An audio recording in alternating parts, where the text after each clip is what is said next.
राज्य मागासवर्गीय आयोगाने मराठ्यांना ओबीसी आरक्षणाची शिफारस केली असताना राज्य सरकारने त्या विपरीत असं संविधानिक निर्णय घेतला. माजी खासदार हरिभाऊ राठोड.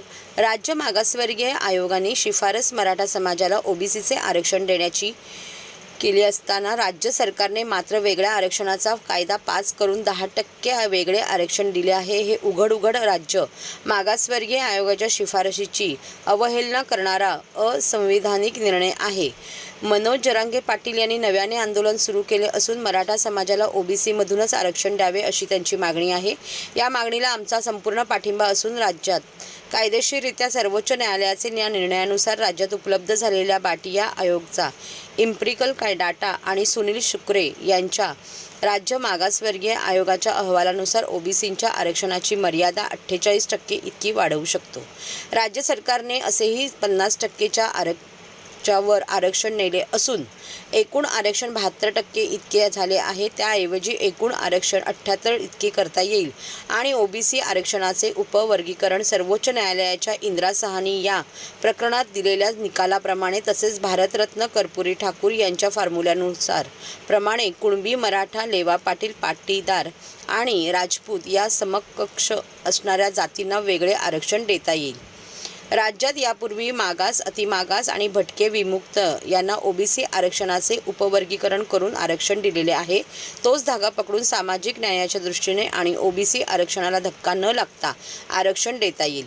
राज्याने मराठा समाजासाठी केलेले कायदा हा राजकीय दृष्ट्या प्रेरित असून ओबीसींच्या नेत्यांना आणि विशेषतः छगन भुजबळ, बबनराव तायवडे, प्रकाश शेंडगे यांना दुखवता येणार नाही. हे डोळ्यासमोर ठेवून घेतलेला हा निर्णय निश्चितच मराठा, ओबीसी आणि 12 बलुतेदार यांच्यावर अन्याय करणारा आहे, असे मत ओबीसीचे नेते माजी खासदार हरिभाऊ राठोड यांनी व्यक्त केले. काय झालंय की आपल्या राज्यामध्ये राज्य मागासवर्गीय आयोगाने जो अहवाल दिला होता, मराठा समाज हा एससीबीसीच्या क्रायटेरिया फुलफिल करतो आणि त्यांना ओबीसी मध्ये टाका अशा प्रकारचा अहवाल आला असताना सरकारने मात्र ओबीसी मध्ये न टाकता त्यांना वेगळं आरक्षण दिलं. हे चुकीचं झालंय, असंविधानिक झालं म्हटलं तरी चालेल. आणि त्यांची मागणी नव्हती. ज्या जरांगे पाटलासाठी तुम्ही विशेष अधिवेशन बोलवलं त्यांच्या मागणीला पूर्णतः बगल दिल्यामुळे निश्चितच ते नाराज झाले. ते तर ठीक आहे. पण हाऊसमध्ये तुम्ही दोन्ही हातांनी टाळ्या वाजवल्या, हाऊसच्या बाहेर तुम्ही गुलाल उधळला, पेढे वाटले, पण बाहेर तर सुखसुखाट आहे. फक्त तुमच्या पक्षाच्या लोकांनी ते दाखवायसाठी ते केलं असेल, परंतु मुळात तुमच्याही पक्षाचे मराठा समाज कुठे सुखी आहे, कुठे आनंदित झालेला आहे. एकूणच काय ते हा निकाल कोणालाच आवडलेला नाही, चुकीचा निकाल झालेला आहे. त्यामुळे असंविधानिक हा निकाल असा निर्णय झालेला आहे. त्यामुळे परत राज्य सरकारला निर्णय घ्यावा लागेल. आणि जरांगे पाटलांची मागणी काय, ओबीसी मधून द्या, ती खरी मागणी आहे, ती सत्य आहे आणि ते संविधानिक मागणी आहे. ते असंविधानिक मागत नाहीये, तुम्ही असंविधानिक दिलेलं आहे. त्यामुळे या मागणीला आमचा पाठिंबा आहे आणि येणाऱ्या 3 तारखेला रस्ता रोको पूर्ण राज्यभर होणार आहे. त्याला आम्ही पाठिंबा यासाठी देतोय, आम्ही कंडिशनल पाठिंबा देतोय की ज्या आमच्या 12 बलुतेदारांच्या मागण्या आहेत त्यामध्ये सब कॅटेगरीशन करून जे मुळात 27% आरक्षण आहे ते आपण 48% पर्यंत नेऊ शकतो सर्वोच्च न्यायालयाच्या एका निर्णयाप्रमाणे. आणि सर्वोच्च न्यायालयाने सांगितलं होतं की तुमच्याकडे जर इम्पिरिकल डाटा असेल तर तो तुम्हाला मिळालेला आहे, बांटे आयोगाने दिलाय, आता शुक्रे समिती दिलेला आहे. त्या बांटे आयोगाने 37.70 सांगितलं होतं. शुक्रे साहेब म्हणतात की 10% आरक्षण द्या, म्हणजे 38 48 होतं. 48 पर्यंत आपण ओबीसीला आरक्षण देऊ शकतो. त्यामुळे आपल्याला हे सहज शक्य आहे. आणि शिवाय प्रकाश आंबेडकर मध्यंतरी बोलले होते की या दोघांचं ताट वेगवेगळं पाहिजे आणि मराठ्याचं ताट वेगळं आणि ओबीसीचं ताट वेगळं. याचा अर्थ तसा आहे की आपण सब कॅटेगरी म्हणजे जे भारतरत्न कर्पूरी ठाकूर फॉर्म्युला जो वापरला देशामध्ये, आपण त्याला भारतरत्नचा पुरस्कार दिलेला आहे. हा फॉर्म्युला लावला तर कोणाचा धक्का लागत नाही. त्यामुळे मराठा, कुणबी, लेवा पाटील, पाटीदार हा एक ग्रुप करून त्यांना आपल्याला 12-13 पर्यंत आरक्षण देता येईल. 10च्या ऐवजी 13% आरक्षण देता येईल.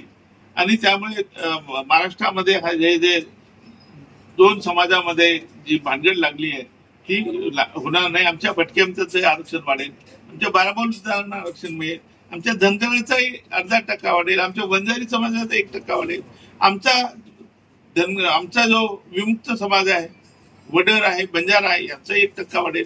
सगळे खुश होतील, आनंदित होतील. आणि म्हणून माझं असं म्हणणं आहे की सब कॅटेगरीशन करणं हेच एकमेव पर्याय. तर जरांगे पाटील म्हणतात की ओबीसी मधूनच आम्हाला आरक्षण पाहिजे आणि ओबीसी नेते म्हणतात आमच्यामधून आम्हाला आरक्षण द्यायचं नाही. ओबीसी मधूनच द्यायला पाहिजे. आपल्या दुसरीकडे आरक्षण कुठे आहे आपल्याकडे? Schedule caste, schedule tribe, OBC, EWS 4 प्रकारचे आरक्षण आहे. आणि ओबीसी मधून देण्याचा अधिकार सरकारला आहे, दुसरा काही देण्याचा अधिकारच नाही मुळात. मग असं उद्या कोणी उठेल ना आम्हाला आरक्षण द्या, उद्या राजपूत समाजाला आम्हाला वेगळं आरक्षण द्या, उद्या कुठलाही समाज उठेल आम्हाला वेगळं आरक्षण द्या, असं देताच येत नाही ना, तरतूदच नाही आहे. त्यामुळे जरांगे पाटील सांगतात ते संविधानिक बोलतात आणि त्यामुळे त्यांच्या आरक्षणाला संपूर्ण पाठिंबा आहे. सर, जरांगे पाटील म्हणतात ओबीसी म्हणून आम्हाला आरक्षण हवं आहे आणि परत आम्हाला सगळे सोयऱ्यामधून पण तिकडून पण हवं आहे, त्याच्याबद्दल काय म्हणतात? नाही, सगळे सोयऱ्यामधून ते जरी आता मागत असले, मी सांगतो त्याप्रमाणे जर झालं, त्यांना जर आपण ओबीसी केलं, ओबीसी मध्ये टाकलं, आरक्षण दिलं, तर सगळे सोयरे याची गरजच राहणार नाही. तुमचं ते काय म्हणतो आपण नोंदी बघण्याची गरज राहणार नाही, कारण मराठा म्हणूनच त्यांना आरक्षण मिळेल. संपूर्ण 100% मराठ्यांना ओबीसीचं आरक्षण मिळणार आहे. त्याच्यामुळे सगळे सोयरे शोधण्याची गरज नाही, ती लिंक लावण्याची गरज नाही आणि कुठे नोंदी बघण्याची सुद्धा आवश्यकता भासणार नाही, कारण ते ओबीसी झालेले असतात.